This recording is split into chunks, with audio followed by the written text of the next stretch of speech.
Let's begin with this fun exercise. What do you think the rest of this picture looks like?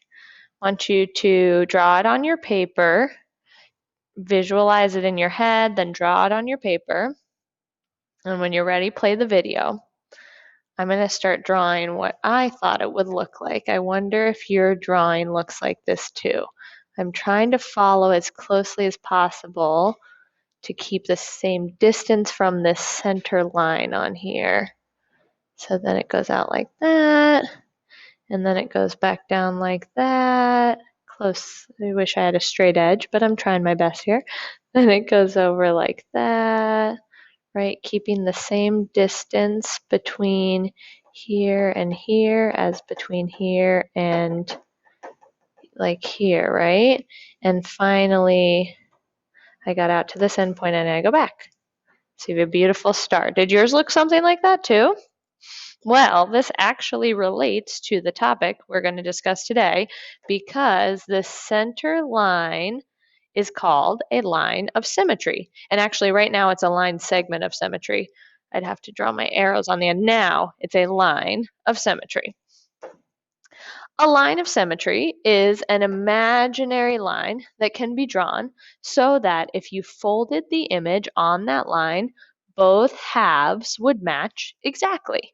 The way I remember it is I think a mirror image. So when I hear line of symmetry, think mirror image. When you hear line of symmetry, think mirror image. You got it. So here are some pictures. And again, these are just line segments of symmetry, right? I really should have my arrows on these. I'm not going to go do all the arrows now, but technically these are line segments until they have the arrows indicating that they go on forever and ever, right? So for each of these, you see that based on these lines that have been drawn, the shape matches exactly on either side. So they're all called lines of symmetry. Say that one more time, lines of symmetry. Beautiful. Now there's another way you can remember a line of symmetry, which is to use the folding test. So I like to do this with a rectangle. Sometimes if I hold up a sheet of computer paper that's a rectangle, I'll ask students, well, if I had a line right across the center on the diagonal, would that be a line of symmetry? And people will say, oh yeah, that's a line of symmetry, right? This shape looks the same as this shape, so that's a line of symmetry, right? False. Now, the reason is it's not an exact reflection. Look over here, right? If we fold it along that line, you would have this little piece sticking out up at the top. You can try that if you have a piece of computer paper at home. You could even try it folding along the diagonal, and you'll see they don't match up perfectly. However, if you did with that same piece of paper, just draw a line right down the middle, that would match perfectly. So there is a line of symmetry right down the middle this way. Can you spot another line of symmetry on this rectangle? Yeah, if you were thinking that one too, cut in half the long way, that would, or cut in half horizontally, I should say, that would also be a second line of symmetry on there. So today we're going to look at a few different polygons and try to spot all the lines of symmetry that they could possibly have. So I want you to look at these shapes and maybe you identify some of them. Maybe you spot a square on here, a quadrilateral. Hopefully you were able to print this worksheet on Seesaw so that you have these polygons in front of you. If not, you can do the actual worksheet in Seesaw as well. And when you do it, I want you to be sure you draw in your lines of symmetry. So let's do one shape together. Let's start with shape A, which is down here. You recognize that one? A triangle, right? So how many lines of symmetry could this shape have?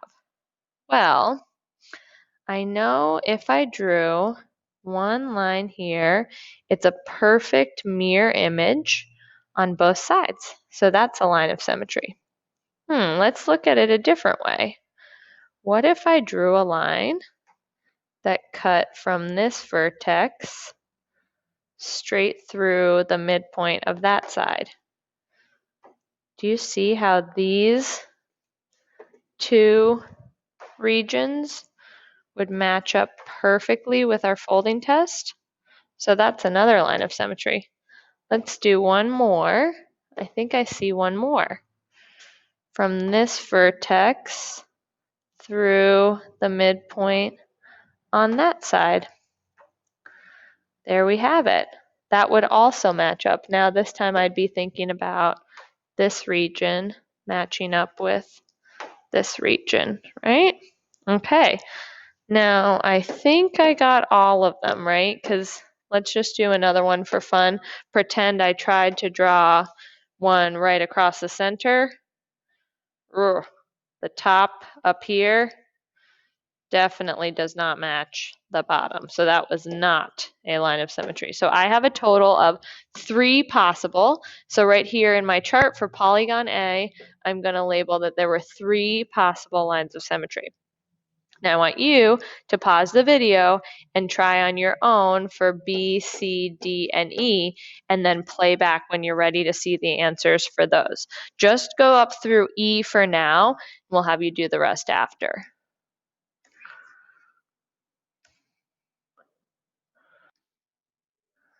Okay, let's check our work. So for B, there was actually only one line of symmetry possible, right? This was the only line of symmetry. For C, this is a really interesting one. We had 1 there, 2, 3, 4 possible lines of symmetry. Now, did you recognize this shape? You might have noticed that was a square, right? So a square has 4 equal sides, and then it had 4 lines of symmetry. This is kind of interesting too. Remember before when we did A, that was a triangle. A triangle has how many sides? 3. And should look at that. Our triangle here had 3 lines of symmetry, but letter B was also a triangle. What's different about triangle A and triangle B? Right, triangle A, all the sides were equal, and in triangle B, only 2 of the sides were equal. Some of you might have heard that before. It's called an isosceles triangle, and A is called an equilateral triangle because all the sides were equal. Okay, so that's interesting. When it had 3 equal sides, there were 3 lines of symmetry. When the shape had 4 equal sides, there were 4 lines of symmetry. Very interesting. Okay, D had 2 possible. 1, 2. And E was that rectangle we were talking about on the previous page that had, 1, 2 possible lines of symmetry as well.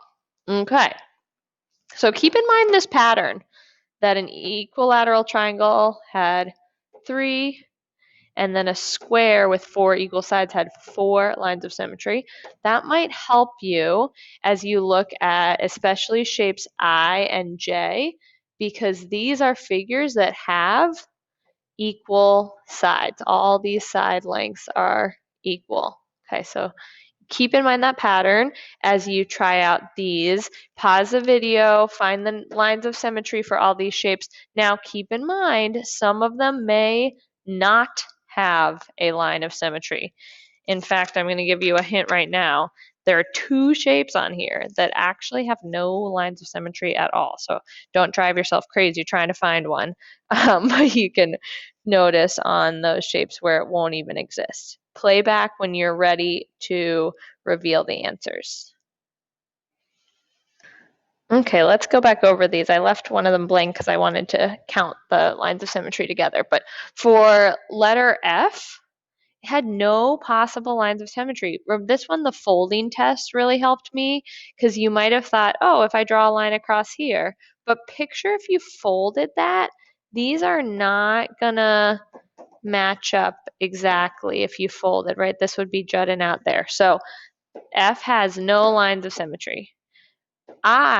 G had 1, let me get rid of all that. G had 1 line of symmetry. H Oh, this triangle actually has no lines of symmetry. And it's interesting because none of the side lengths on triangle H are equal. That's called a scalene triangle. Just some extra bonus math vocab for you. If none of the sides are equal, and that meant it had no lines of symmetry.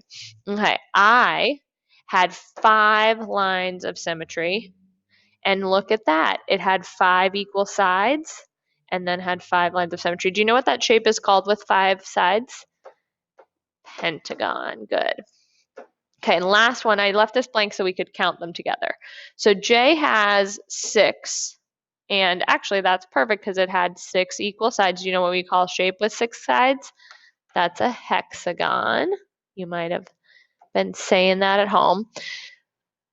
And if we draw these together, I'm going to show you how it would look. We're going to go across from vertex to vertex, right? That would be 1. Now I'm going to go to now I'm going to go actually to this midpoint here. See how that's in between? And if I went from this midpoint down to that midpoint, that would be 2. Now I'm going to go from vertex to vertex again. That would be, oh, I didn't draw these perfectly because they should be crossing in the center, but you get the idea. That would be 3. Midpoint to midpoint, that would be 4. Vertex to vertex, that would be 5. And midpoint to midpoint, this would be 6. Woo, that is a busy hexagon. Look at all those lines of symmetry. Great. So that summarizes lines of symmetry. Remember mirror image, and you can always count on your folding test.